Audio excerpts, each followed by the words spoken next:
Hello, guys, and welcome to Why Do Men, the podcast exploring male behaviour in dating and relationships. If you like this episode, please don't forget to subscribe, comment, like. It really, really helps boost us up the rankings.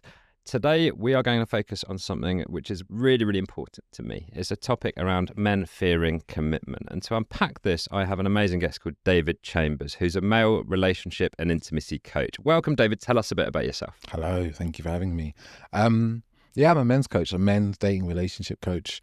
I help men get into relationships and get over the fears, the anxieties and worries that kind of stop them from doing so. And most of that work is a lot really about dealing with the unconscious fears that they have that show up in their dating lives that they don't notice, they don't realize, and moving through those.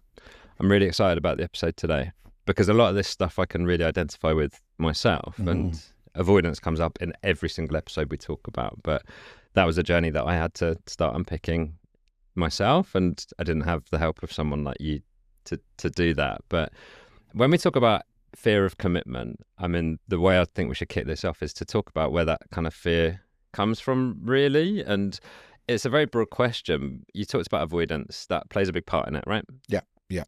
Yeah, so fear of commitment can have many different layers to it, you know.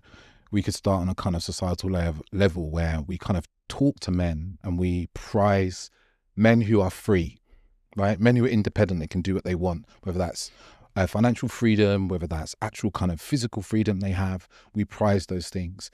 And then there's the things that come up through childhood, like maybe you were in a home where there was a lack of emotions that were expressed, or vulnerability was met with hostility, or maybe you had a mother was very enmeshing, very close, right? Was trying to get in your business and so forth.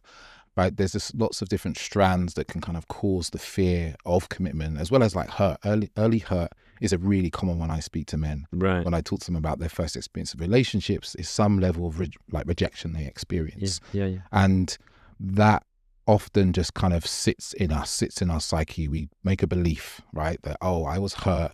That means that relationships are bad, commitment is bad.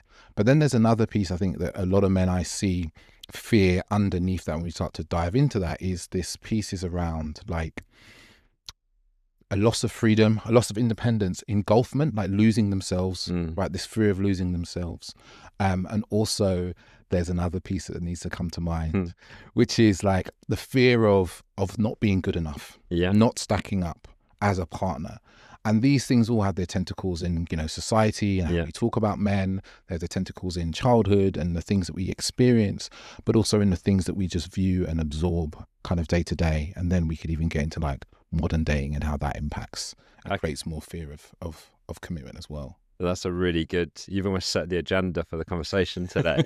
Do you mind if we pick each of those apart a little bit in turn? So that point around freedom, right? And is this something which is quite new in terms of male psyche? Because presumably, like, you know, back in the day when traditional sort of family archetypes were maybe a bit more accepted, I guess, or more traditional, like they were the thing, that was the thing that you're supposed to achieve in your life. Has that changed now? Why is there this desire for freedom? Well, I think there is this desire to move away from like family or like not connectedness, but like smallness. Because if you're free, you can go wherever you want, do whatever you want. And it's what we see through movies. You know, the successful man in every movie is often wealthy. He's often doing what he wants. He's often traveling. You know, I often think of James Bond as a really good archetype for how, as men, we kind of absorb. But I think I always look back to, there was some research I was doing for a workshop I was running for a company. And it's like, if you go far enough back, there was kind of, you know, with hunter-gatherers and the evolutionary kind of psychology, they believed that like men were built to kind of sow their seed, which I think is always problematic because that kind of reduces us to kind of animals, and we're like very conscious human choice-based beings now. So we're a bit further than that. And then you got kind of the Industrial Revolution, which took men out of the home, right, and put them into the kind of working place. They're disconnected from their families. So, and then we kind of get into this modern age where, you know, money becomes king above God, right? Money becomes the thing we're all chasing, and money gives freedom. Whereas maybe in the past, we might have seen that like religion and God would lead to our freedom and our kind of savior. Whereas now I think as men, we look at money as the thing that's going to get us where we want to. So we may put our focus there. So I think there's some kind of history in it, but I also think that, you know, sometimes we can find the evidence for the thing we want, right? If we want to. Some people say, oh, we're never meant to be with one person, right? A lot of evolutionary psychologists say that, we're built to sow our seed, like I said. So that would mean that we're free, right? The element of freedom, right? Being the hunter is like quite a free role. But I feel that this freedom piece has kind of been bred into us through like the shift in Western kind of society away from kind of family, community to the kind of nuclear family and individualism that we really see today. This is absolutely fascinating. It's going to be an incredible episode, I can tell already. So that freedom thing really resonates with me. Me too. Because I always thought for a huge portion of my life that to be free was how I could exhibit having a good life. Yes. And what I mean by that is like, I always thought that traveling and seeing the world, that's the one thing that if I was on my deathbed, I would say, I've had a good life because I've seen a lot of stuff. It was never about having a family, nurturing, creating something, right? And I can name you a bunch of childhood triggers and reasons why that's the case, but I also think there's an external thing to your point around James Bond. Like, do you see the way that success is measured and how that's changed as having an impact on men's mentalities when it comes to commitment? Yes, 100%. I think traditionally we would have looked at a successful man as like raising a good family, having kids, having, maybe a bit of land. And it's kind of like, you can kind of look at this kind of trad husband phase. Yeah. We're kind of moving through as like a harking back to this idea of like this family unit that's really healthy, and a man is focused on family and community and being part of something bigger than himself, right? And I think this is a big part of it, like being part of something bigger than yourself. A lot of religion, as you strip away the man-made parts of it, it's a lot about being a good human being to other human beings and being kind and loving. And I think where we've moved through more and more to is like, let me get mine. Like, let this stuff be about me. Yeah. And I guess also then men have also moved away from this kind of nurturing that they do to themselves as well, but to others. So they see freedom, and then also you add in travel and the fact that we can travel the world, and those things are seen as kind of aspirational, or they're seen as kind of the trappings of success, as you said, the trappings of wealth, right? More than anything, right? There's nothing more like wealth showing than a man on a yacht, a pair of shorts and an expensive watch. Right? It's showing all the things that we tell young boys and men is like, that's a successful man. But what we don't show in society is a successful man as being like a man who is loving and kind and nurturing to his family, to his friends, to his community, to the people around him, like generous and all these sorts of things. Like if you look at the role models that we often look up to, not everybody does, but the way that media portrays certain people, those people very rarely embody those kind of very wholesome, very balanced kind of masculine and feminine aspect as men. Right? We can just look at our leaders. We can look at the people who get very famous. Like they often have this very lopsided way of being, and nurturing and kind of loving, and family and so forth are often either not talked about. They're very much low on their priority list. And why do you think it is that those sort of traditional nuclear families and the idea of men, contributing, the idea of men raising, nurturing, why aren't those things, for lack of a better word, sexy? Why don't they appeal to people? Feminine. Yeah. Yeah, we look at I don't know if you know much about the man box culture and the fact that there's kind of these rules that us men live by, right? These unconscious rules that are harshly policed by other men, right? It's usually through bullying. It's like, don't show emotion. Yeah. Don't be weak. Don't be a woman. Yeah. Be straight, not gay. Yeah. Don't be feminine. Have control, particularly over women and so forth, right? So then you've instantly basically said, man, don't do anything that you could deem as feminine, right? So it's a bit like, I always look at it this way. Remember Piers Morgan laid into Daniel Craig on Twitter when he had his baby in a sling? Yeah. Right? It's a prime example. What was Craig? Daniel Craig was doing something that we see as feminine, carrying his baby in a sling that's very close. If you ever see images of like children with their mothers, they're in a sling. Like I carry my little boy in a sling all the time. The people in my area know me and my boy walking around between like 7:30 and 9:30 because I'm walking around with him in a sling. Yeah. Right. But you see, there's that way he was bullied, right? And that's happening all the time, right? Every single time. Like a man, when I was quite young, I was quite camp or women often tell me I was quite camp. Yeah, I've had that myself. And then it'd be like, are you gay? Yeah. And it's like, that's that subtle way. Right. I'm testing you. I'm bullying you. I'm going to make you justify who you are in this moment. Or you wear a pink shirt, right? You wear a pink shirt, you wear something too flamboyant. What happens? Men bully each other. And then suddenly everyone's just doing what's acceptable, wearing grey, black and blue. Yeah. Right? And then suddenly we're in this narrow, this narrow band of being, right? Because we're bullying each other constantly. Yeah. Why not to be feminine? Also because we want to be seen as real men and not real men. And we are in a kind of time which this is shifting, right? This is shifting. Yeah. But in many aspects, this still happens to young boys. Like they're bullied constantly. I've been into schools and taught to boys, and these are still the things that they get bullied for. The same things that we would have been bullied for at school. Fascinating. So if I could just input on that a little bit, like I run a men's group, right, with a guy called Dan Shrigley. He's an awesome guy. We met on Instagram, right? There's a stigma around even chatting to another guy on Instagram. Yep.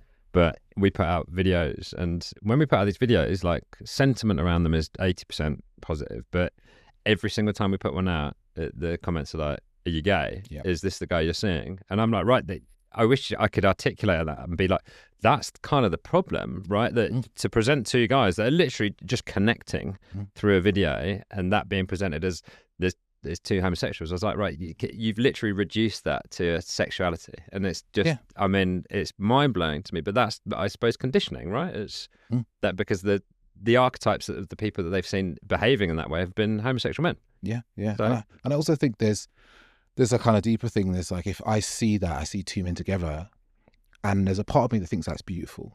Right? There's a part of me that thinks that's beautiful, and I would love that. Yeah. Maybe the man that's writing that doesn't have close friends that he can see as like a brother, as a brethren or whatever. So he sees that and he's uncomfortable with his own shame of that he's experiencing, that he doesn't have that thing. Yeah. So how does he deal with his shame? He either internalizes it and goes away and feels really bad about himself, or he projects it onto you. Exactly. Because then he can get rid of it. He can get rid of it. And that's what we see a lot with it's the bullying, right? Yeah. I've noticed something in me that's uncomfortable. Maybe there's a vulnerability that I used to have a really good friend and we used to do things together, and I don't have that friend anymore. And I think it makes me feel sad. I feel some shame or some disappointment, but I can't be with this feeling. I don't even notice it's there. So let me project onto you as something that men are allowed to have, which is anger. Yeah. Okay. This is fascinating. Bringing it back to the topics around commitment, right, and fearing commitment, and the second thing you said, which resonated with me personally, was around childhood and around family dynamics. I just wondered if we could explore that a little bit more. Yeah. Because my guess would be that men who struggle with commitment are normally men that have not seen an example of a healthy romantic relationship as a child. Yep, bang on. Right. Yep. I personally experienced that. A really personal, like a very, very personal experience of not seeing any healthy relationships around me. My mum and dad were separated by the time I have memories. Yeah. Sure. My mum got remarried when I was I think I was about 9 or 10. And very quickly I could see that marriage wasn't good. It wasn't terrible to start with. It just wasn't good. And the man wasn't good. He was disinterested in me and my older sister. And, we had lots of conflicts with how he thought children should be. And then when they got divorced, it was a really messy and nasty situation where he'd been found cheating and he refused to admit it. My mum had to sell the house we lived in, and she had another 2 kids of him. So I've got me and 3 sisters. So I saw that. I was like, I made a real belief about this, was like, you need to be very careful who you marry and who you have children with. You need to be really, really careful, because that person's in your life. You can't get rid of them. And I also saw my mum really hurt, and I was like, well, marriage leads to hurt. Right. Marriage leads to pain. And then I had my dad, who's never been married and has 5 kids. I remember him telling me, people that get married get boring. Wow. Like I remember hearing these words. And as a, young boy, I had my heart broken at 17, like we all pretty much do. And it kind of reinforced it, added to the evidence bag that I call it, that we often carry, the evidence of our beliefs. So I had this evidence bag of like relationship, like commitment is bad, right? And then, we pick up some more experience along the way, more in the evidence bag. Yeah. And then I was at the point in my 20s where I'd given up on relationship. I did not believe that I could have a healthy, committed, monogamous relationship. I did not think that was a possibility for me in the slightest. I'm exactly the same. Your journey is very, very similar to mine, and probably similar to a lot of men. right? Yeah. I'm jumping ahead a little bit, but in your experience, what was the thing which changed? How did you then remodel that behavior? Yeah. So for me, I think it kind of happened in series. I had a girlfriend at about 27 to about 31, and she was super patient with me. You know, she was super patient. She's a really amazing woman, really, really patient with me. And I started to kind of ease into the kind of commitment. I'm being really honest with her at the beginning, because we had a kind of on-off thing for the first year. And I was like, I'm really scared of commitment, and I'm scared of and I remember just kind of openly telling her that. And she was just patient with me, and she was gentle with me, and we leaned in, and I would shut down. But again, she'd be patient with me. And our relationship was really loving and really beautiful. But I wasn't fully over the avoidance. I wasn't over the avoidance enough to really make the relationship work. And I really put down that relationship ended in Bolivia, because we traveled the world together.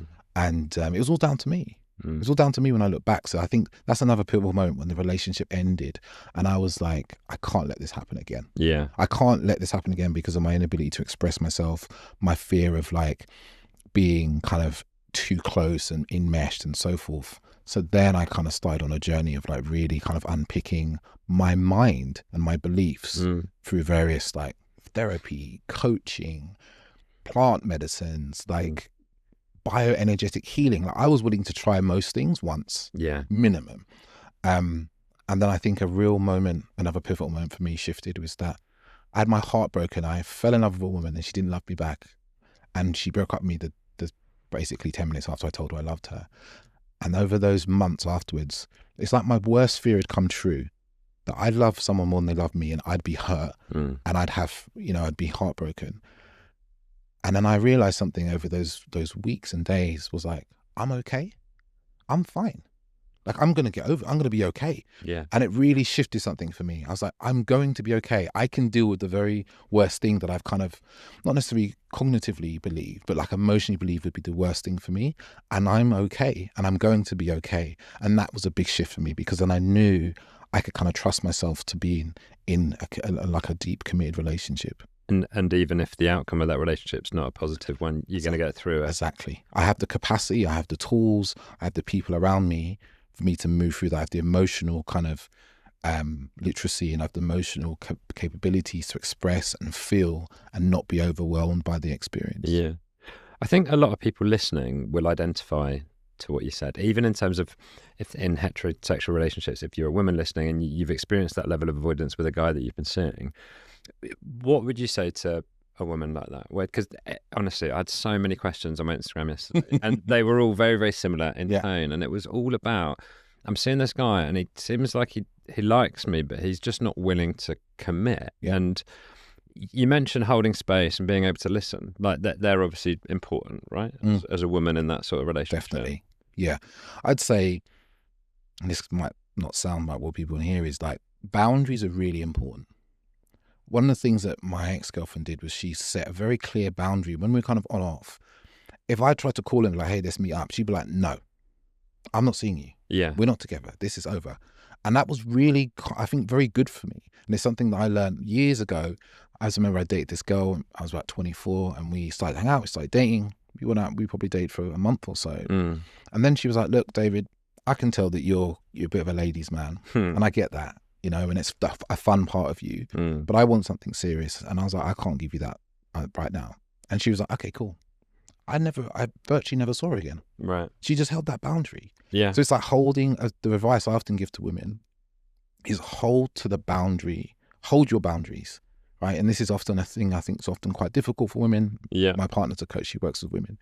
It's holding boundaries. So it's hold the boundary of what it is you want and stand by it. And if that person can't meet you there, leave. Remove yourself, right? Or if you do say, hey, look, I want something serious and you're calling me again to go out on a date, or booty calling me again. Yeah. If you do this again, I will X. Healthy boundary. This is what, if the consequences of crossing this boundary are this is what I want. If you don't want that, that's okay, but this is the consequence. It doesn't have to be done meanly or cruelly. It can just be done really firmly to serve yourself and to serve them, because you're actually serving the man. Yeah. You're serving the man in who he's trying to be, who he's the part of him that wants to self-actualize needs. Yeah. Which is a good, healthy, solid boundary. And So that's in the context of where you are not committing at all, and where you've actually been very honest and upfront and said, right, I'm a promiscuous man. I'm going to bring a lot of fun and joy to this experience, but I'm not willing to commit. The other scenario here, a lot of, is when men, they might only be dating you, but they don't want to commit in the context of calling it something serious or giving a label to it. And I just wondered, for the female viewers out there, what would a boundary look like in that context? Depends what you want. If you want something serious and they don't want to call it a relationship, you can be curious and be like, what's there for you? You know, you can be curious with someone, like, you know, what is it you feel about those labels? Yeah. You know, what do they mean to you? Right. That's a really good one. Yeah. Because that's something we don't often do, right? It's like, what does this label mean to you? Because that's a really deep piece of it, right? It's the meaning we give commitment. Yeah, absolutely. So it's like, what does it mean to you? They might, you know, and they're going to come out of whatever it is for them. And you may seek to understand. But I think, again, I always say this, like, we have to deploy compassion with boundaries. Yeah? I often say to my clients, compassion without boundaries is self-abuse. Because someone's just going to keep crossing your boundaries and you're going to keep being compassionate. And it's not really compassion, isn't it? It's kind of enabling. Yeah. Really. Yeah. Like, oh, right. I understand that your father wasn't around and you didn't learn any healthy models of masculinity or how to be a nurturing man. I really can compassionate for that. But actually what it is a self-abandoning. You're abandoning yourself and what you need, and you're not holding your boundaries, and you're not helping that man, because all you're doing is reinforcing that, like, this is how he can act and that's fine. Yeah. You know, and I've seen it with so many men. I've sort of do it with couples, when I work with couples, is like telling them, like, hold boundaries. Yeah. Like, here's the boundary. Like, this is the thing you want, right? This person, you want something serious and they're already struggling with that. Be curious. Yeah. Start with curiosity. Right? Yeah. Be curious, be open, not judgmental. That's where we go a lot of the time. We look at someone else's behavior. We look at their behavior and go, okay, they say they care about me. Yeah. Say they would love to be with me, but they can't. If I was them, what would that mean? That's where we go. And then we usually go to, they're lying. There's something wrong with me. Mm-hmm. They're cruel and evil, right? Mm-hmm. Because that's the only way we can make sense of it. Yeah. But in fact, we need to step into them and be like, oh, actually, they're really afraid of commitment. That feels like a loss of freedom, a loss of power, a loss of some enmeshment and so forth. And then you can kind of, if they could admit that that's some of the feelings they're having, you can go, okay, where can we meet then? Yeah. Can we meet somewhere where, okay, to start with, maybe we don't call it boyfriend and girlfriend, but we get there in 3 months' time. Yeah. And we can have something that feels more committed and feels safe for you, and I'm okay, and that's okay for me. But then you have to then still not self-abandon. And this is where the kind of trickiness of it is, because there are some of us, and I say us, it's like just the question of where's this going triggers all sorts of fear and worry. Right. You know? So, but you've got to always, I think you've got to kind of stick with what it is we want. I say this to women a lot. It's like, you've got to stick with what you want. Don't abandon yourself and what you want, while also being calibrated to the person, and also having realistic expectations of what's possible as well. You know, because I think sometimes we become a bit delusional about what we think we deserve and what we think we can have. But it's a lot of fine lines there to kind of manage. And and it sounds like a lot of work. I mean, particularly when you're in the early stages of dating someone, you know. But I mean, I want to talk a lot about modern dating culture and online dating and that kind of thing. But working through a lot of this stuff sounds like a huge amount of investment and time into someone who, from a female perspective, it sounds like the guy isn't exactly perfect. Like, is it even worth the time to put into that? But the question I wanted to ask you was, like, online dating culture in particular, how has that impacted or changed male views on commitment? Has it had an impact? Massive. Because there's this, I never forget this TED talk. It's called the Illusion of Choice. And a man was talking about genes, and I can never remember his name. Logan Urey? I can't remember. No? I watched this like 15, 16 years ago. Right. And he's talking about the illusion of choice. He's like, you know, back in my day, you had 3 pairs of type of genes, like loose, regular, and like extra loose. And that was it. He's like, now, and he kind of put up this image of like these hundreds of different types of fit genes. He was like, the problem is now is you choose a pair and you instantly are thinking the other pairs were better. Yeah. This is something that a lot of men experience through dating apps, is like this fear of like missing out, Yeah. this illusion of choice. There's always going to be another one. Like, and you compare this to, say, our grandparents' age, right? They lived in the village. You know, my grandparents are all from Jamaica. They were all born in Jamaica. They pretty much lived in this little central bit of Jamaica. They probably had like a few thousand people to choose from, you know, for suitable partners based on kind of age and so forth, right? We now have millions at our fingertips, like millions. If you start to go outside the UK and you can go, I could date someone in Europe, you know, a friend of mine, he met his now wife, and she's German, living in Germany. He went over there to visit, and they hit it off, right? We got millions of people. Yeah. We got to the illusion that there's always something better. Or what I also see of men is they create this kind of, what I call kind of like a cyborg in their mind. They piece together all the bits of women they've really liked over the years. Right. And they're like, this is the woman I want. Yeah. Like with all these little bits of this woman. And the problem is that's impossible to find, because there's no woman that's a perfect match of all these different qualities without the things you don't like. Yeah. Right? Because ultimately any commitment you make, whether it's relationship or work, whatever, there's going to be bits you don't like. Right? So the uncomfortable bits. They call these men maximizers, or that's a tendency. Right? Whereas like, I want to maximize everything. And a lot of that's related to like your approach to your profession and all of this kind of stuff as well. It ties into those weird notions of success and all that kind of stuff. And the concept, I believe, is called satisficing, where it's like being more content in the decisions that you make. So, and the analogy that I always heard was like, if you go to an American restaurant, right, and you have the option of the chili cheese fries, the double cheeseburger, the hot dog, the buffalo wings, the people who are happiest are the people that say, I just want the buffalo wings, and aren't thinking about the fact that they didn't have the chili cheese fries. Yes. And the people that get stuck are the ones that, I don't know what I want, and whatever I pick is not going to be the right pick. Yeah. It's really interesting analogy, that stuff. A question for you, because there's something I was thinking about as you said that. When you used to look at menus, like a menu for a restaurant, what did you used to do when you found yourself being quite avoidant and so forth in your life? Yeah. What did you do with a menu when you had like multiple things to choose from food-wise? I'd pick the thing that I thought I liked, you know? Yeah. And there's an element of that I'd taken to dating as well, where it's like, right, this is about types. And I've always thought I have a type, physically and personality. And it's only recently that I've really thought, well, maybe if I push against that a little bit, then the person that I'm looking for, not to kind of glamorize it, but maybe they're not my type, because I've gone for my type for 20 odd years and it hasn't worked out for me. So, you know, and my attitude to all this is completely different to where it was 5 years ago. I haven't got it perfect. I mean, I'm still single, but I think a lot of it's just about being more open to the kind of person you're looking for. And then to that point around commitment, my biggest learning, and the thing that I'd give to any men listening, is there will be moments in any relationship where stuff becomes a bit scary or a bit intense, and it's just like lean into it. Like, don't be afraid of it, because ultimately you are a human being and you have choice, and you can choose to move out of that relationship anytime you want, but make sure that you're doing it not because of your own shit, your own internal stuff, because it's a conscious decision and you know it's for the best.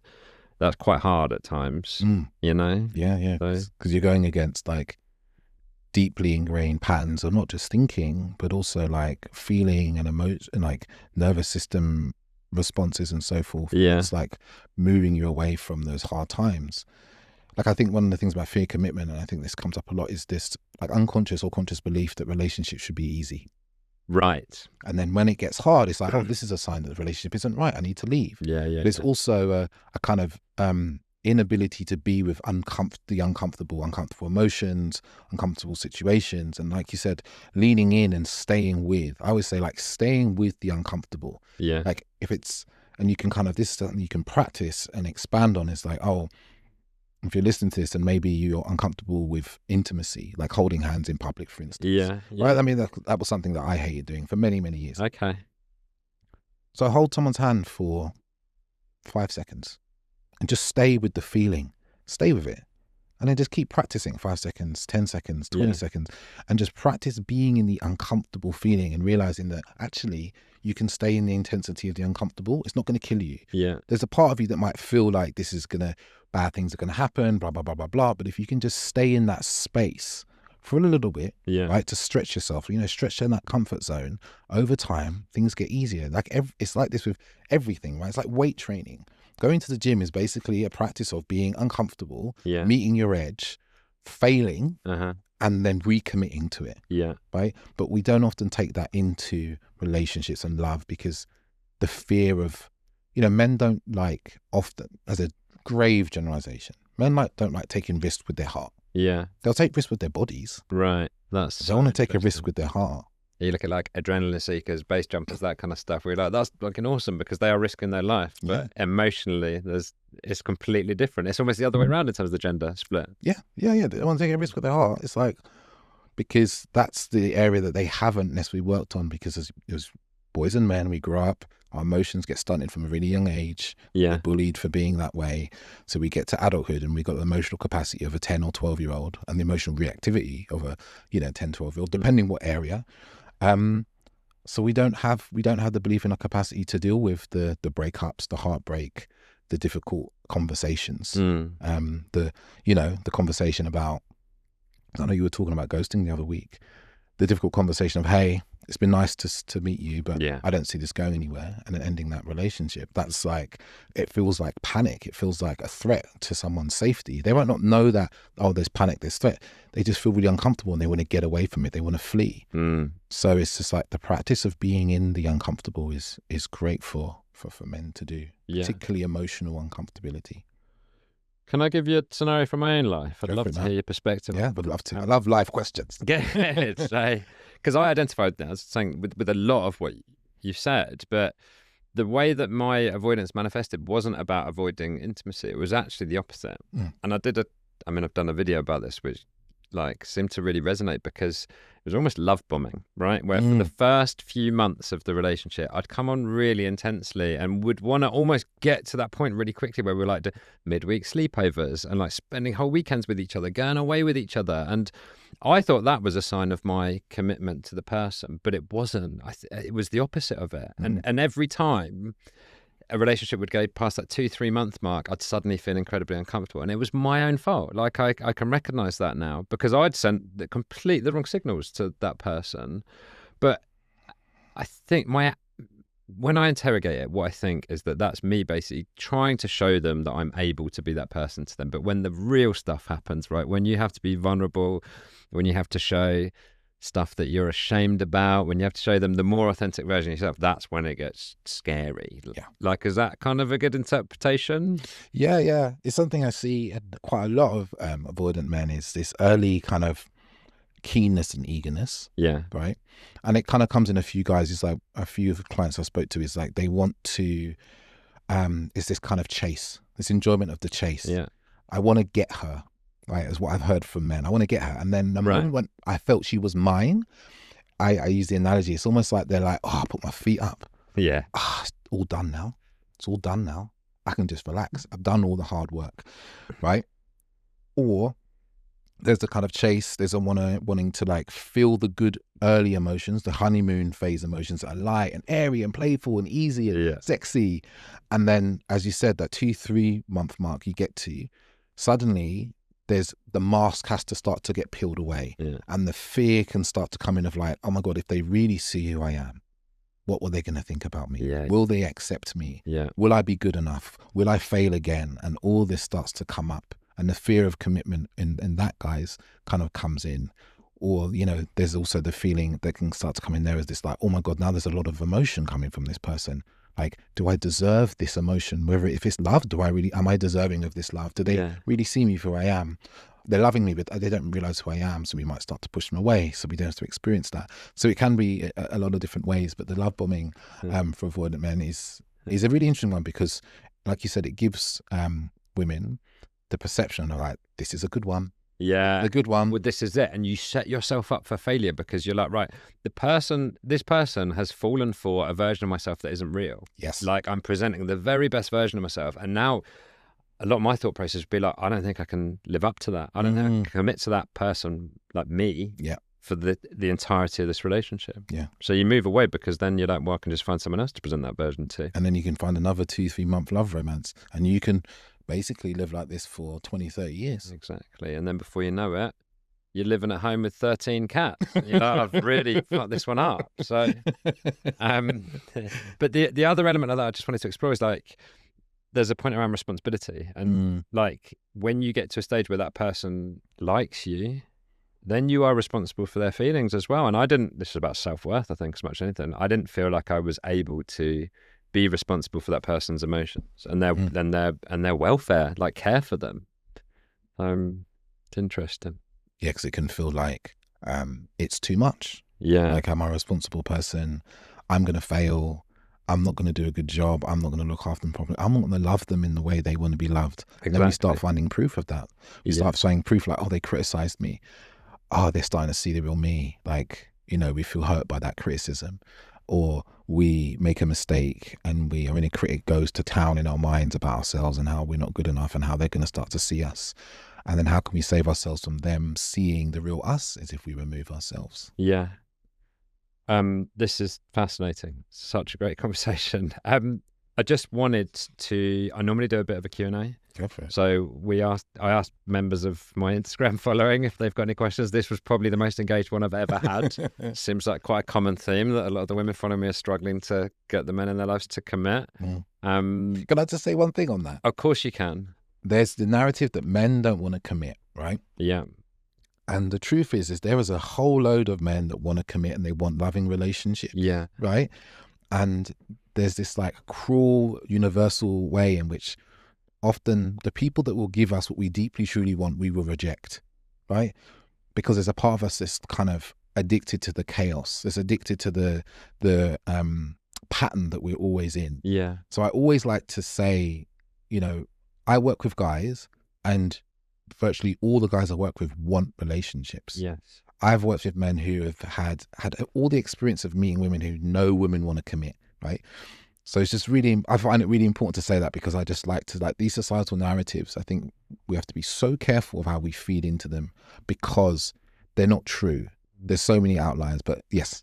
No, I think it's interesting. I also think like I've told myself my whole life that I want to have a long, loving, romantic relationship. And that's always been my North Star. And then I create these barriers myself. And it's like, it's tiring, it's exhausting. And then when you just step away from it, you're like, this isn't difficult. You just have to open yourself up to it. Like it's honestly, and every relationship I've had past that point, like they haven't worked out for obvious reasons, but they're because of good, valid, healthy reasons, rather than me self-sabotaging it. And honestly, like any guys that are listening, I just say like, is just soften yourself. Yeah, open, relax, be present to the person in front of you, not the story in your mind about the person in front of you. Exactly. And I totally get that's easier said than done. So much easier. But, okay, message one it's a broad one, but I feel like modern dating has meant men are far more hesitant to settle down. I met a guy on an app. He's given me the right signals, but I don't think he's that serious about me. How can I tell if he's serious? Ask him. Just be like, hey,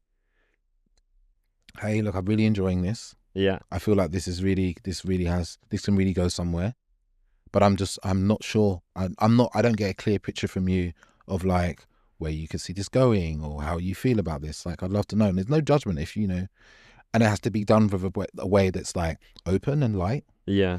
As if, without attachment. And I know that's hard in this when someone's with your heart, and not kind of like Gollum trying to chase the ring. Right. Which is like overbearing and lots of emotion and like hanging on every word he says.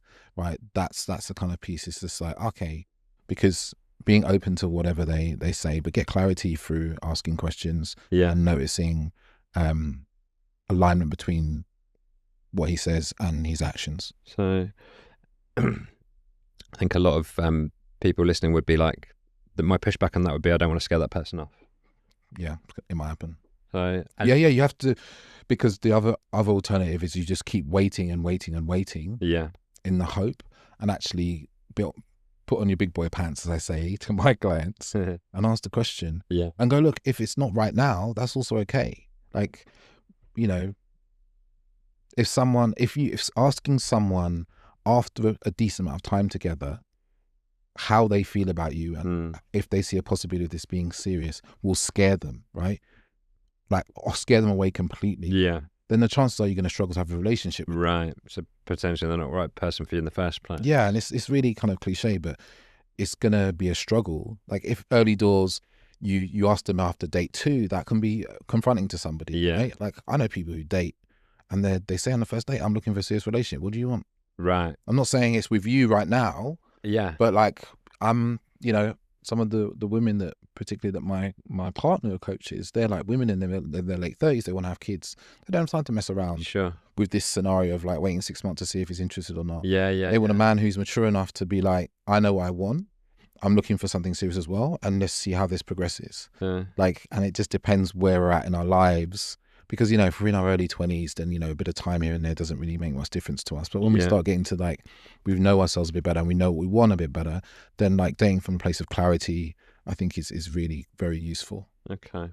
Intent. It can be scary because we believe that if I am intentional and I'm clear about what I want, then I'm removing my options. Yeah. And it kind of speaks into the fear of commitment as well, about removing options. But actually it will help you deepen into the people who are for you and want what you want. Right. Yeah, always happens, always. When we have too many options, we have the illusion of choice. We don't really go deep with anybody. But when we really hone in on a particular type of person, particular type of what we actually want, we kind of open ourselves energetically to more of that coming in, especially when we're really clear about that and a clear channel through our life, through the way we live, through the things we do, through the conversations we have.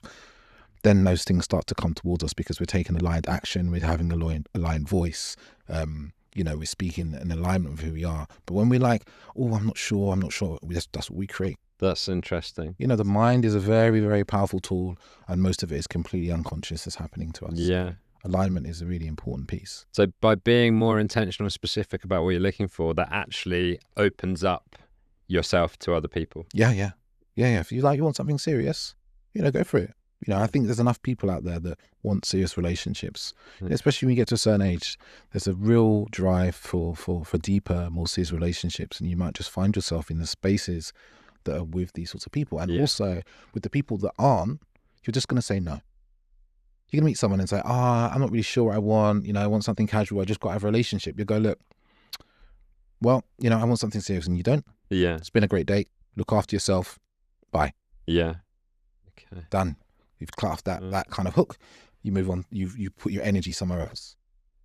To your point, I feel like, and this is just a massive hypothesis, that there is a huge group of men out there that, to your point, want commitment and they want those things, but they cannot figure themselves out enough to get to that point because of their avoidance, right? Yeah, it could be avoidance. It could be just, you know, it could be avoidant attachment, or it could just be that there's a deep fear of being hurt. That's another one that crops up in a type of fear of commitment, is that they've been hurt really badly or multiple times. Yeah. They're so deeply afraid of being hurt that they are unable to be really authentic when they meet people. They're scared, they're nervous, they're worried, they make stories, they do things that are not in alignment with who they are. But I think it's important to note that, like, this is where the kind of vulnerability and the authenticity comes in.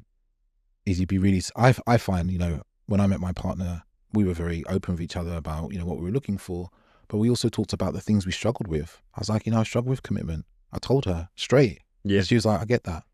You know, and I was like, this is how it looks. You know, but you also need to find someone that's self-aware enough to have that conversation if you're that self-aware. And I think this is something that happens a lot in dating. People think they're super self-aware, and they only are looking at one half of the self-awareness coin, which is, I know myself. Yeah. The other side of the self-awareness coin is, how do people perceive you? Interesting. Because we live in a relational world. So I might think I know myself really well and I know about all the inner workings of me. But if I don't transmit that in my being, and people receive me very differently, I don't really know myself that well, because there's something else about me that I'm not seeing that's causing me to be received in a very different way to the way that I'm being.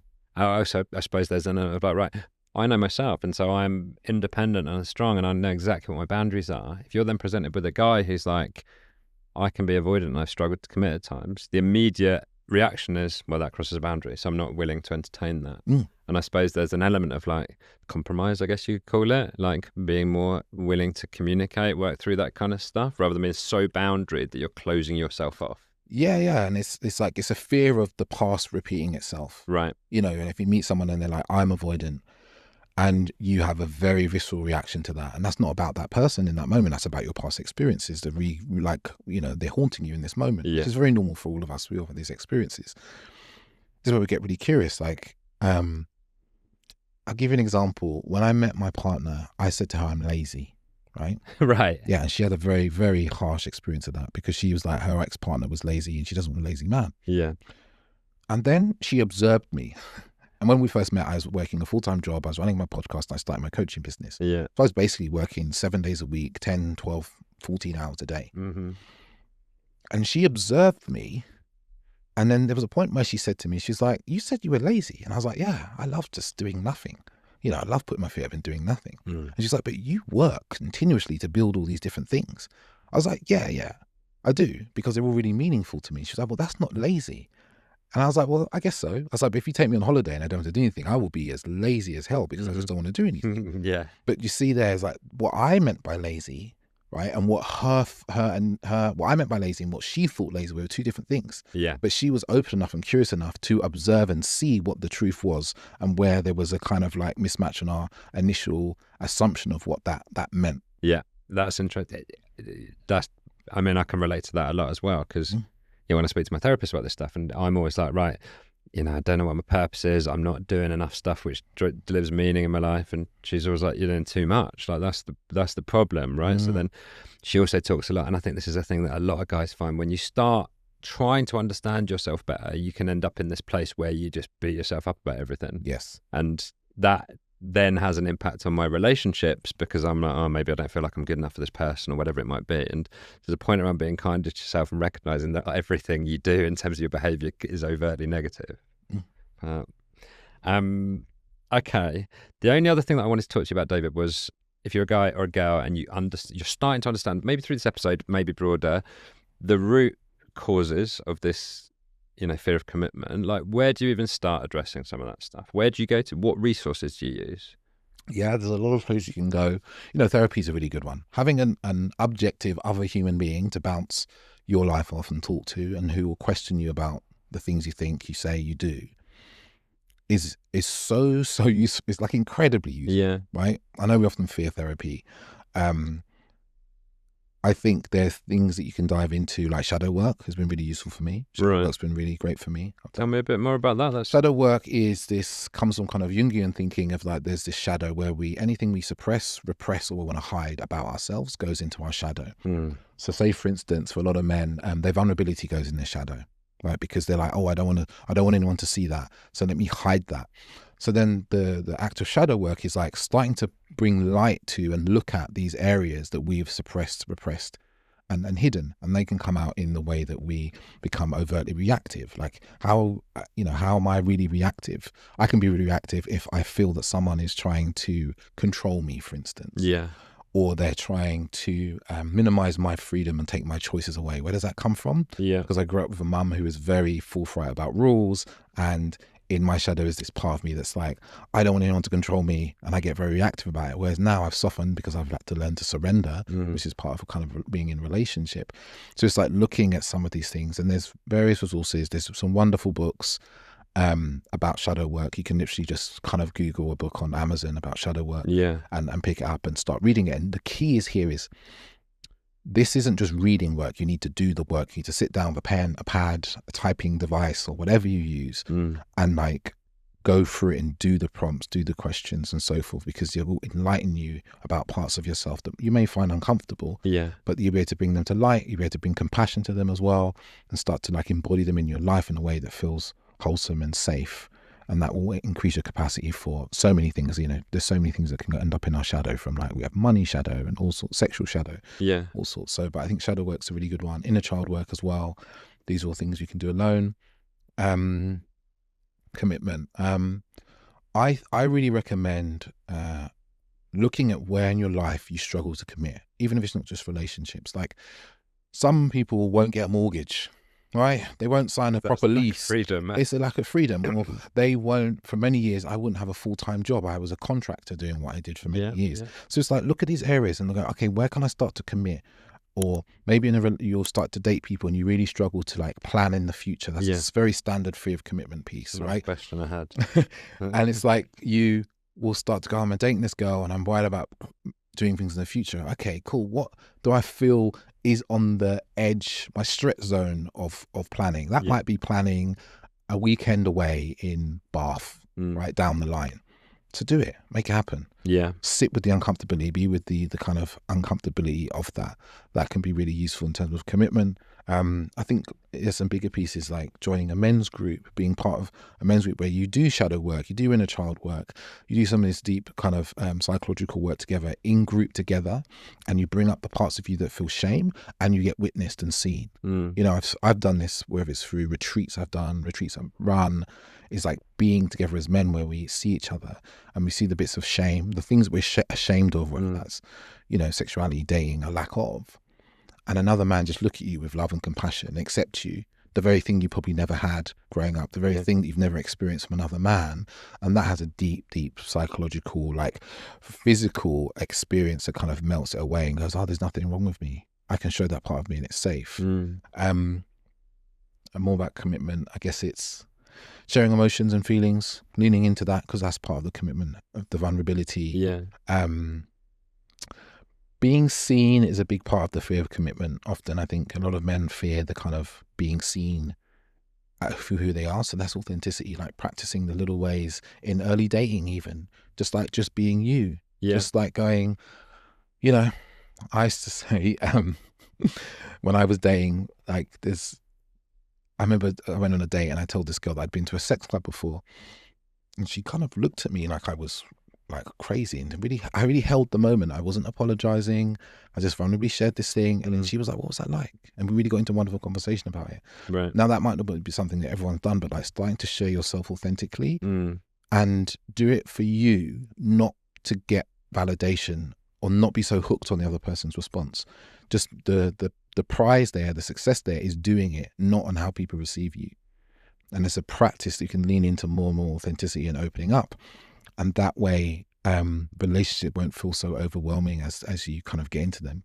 But like, there's just lots of little signposts. There's some nervous system work you can do around like commitment. Again, it's like noticing the feeling, leaning into it, or, you know, really sitting and meditating on, the feeling that I have when someone asked me. For me, it was when a woman would say, "Where's this going?"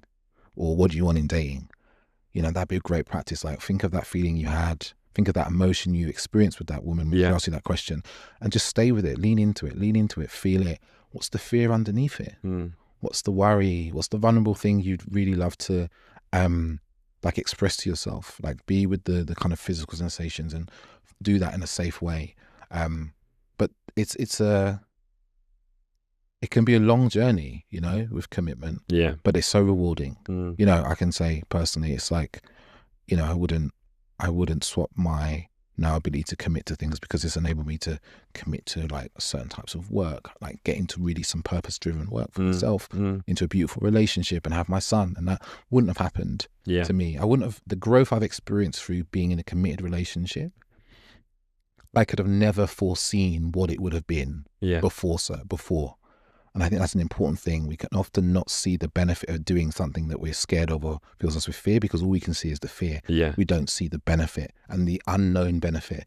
As a good friend of mine told me many years ago when I was talking about commitment, he's like, there's an unknown benefit to, he said, having kids that you'll never know until you're there. And you just have to have a faith that when you get there, it's worth it. This is the fear that every man faces. Huh? Yeah. It's something that really resonates with me, because I'm like, right on the face of it, the idea of having it looks bloody awful. You get no sleep, you're covered in mud the whole time, you got no money, like, but there is an incredible, intangible, almost spiritual thing about it, which I've never experienced. So I wouldn't be able to tell you about it. But and having kids is for me, having a child was the ultimate commitment. Yeah, that was like you know, maybe there's some more I see now, but just true what I saw in my child, it was like, oh my God, having a child. Like, that's it. You're committed to this person. Even if you do part ways, you're never going to really be completely away from them. They're always going to be in your life. Yeah, yeah. So for me, like having a child, it brought up a lot of stuff in, you know, 2023 that I had to work through in men's groups, with therapists, with breath work, with plant medicine, to move through the fears and what's coming up for me around being a father because of the commitment around them. But it's like, it can all be moved through. Like, fear isn't always an indicator, especially in life. Fear is an indicator of stop or that we shouldn't go near something. I think that fear, majority of the time, is an indication of there's an edge for growth. And if we lean into that in a way that's kind of measured and safe and sometimes guided, that's where we kind of expand and grow.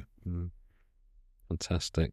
Thank you so much for today. I just want to say, if you're watching and there's a man in your life that might benefit from this, please do share it. It's been such an enlightening conversation. Thank you so much, David. Thank you for having me, Tom. It's been a pleasure. You're welcome.